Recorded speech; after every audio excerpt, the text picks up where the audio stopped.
اسمعوني شباب، صار وقت انه ننفصل عن بعض. شلون يعني؟ بحبكن انتو اتنين مثل اخواتي، وما عندي مشكلة بحبي لإلكن، بس من هلأ ورايح ما عاد بدي اشتغل معكن. إذا لي عندكن حقوق مسامحين، وانتو سامحوني بحقوقكن.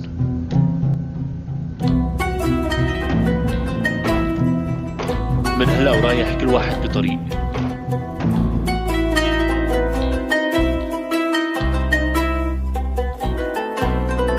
حليب كمان يربطنا ركض طازة وطفح مية، خوت الزلمة بيهم هم الخضرة وبية. عفوني بلا مو بضيم من افترت الدنيا، قد كان اولي صحبان هسه كلها ما